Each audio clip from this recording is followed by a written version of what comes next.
एक मिनिट झालं हो पाणी कमी आता झालं पाणी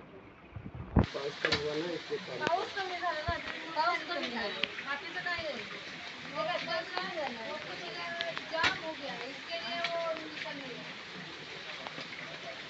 नाही तुटणार नका मेहनत करू गं ते म्युन्सिपाल्टीला ते हे आपल्यावरच सुटल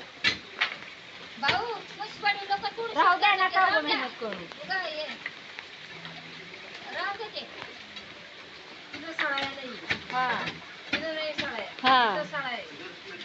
हा तिथं सळाया नाही इथं मोठं चंबरच पाहिजे आपल्याला आधी चंपट टाकायला पाहिजे चंबरच टाकलं तर सगळं पाणी खळाखळा खाली जाईल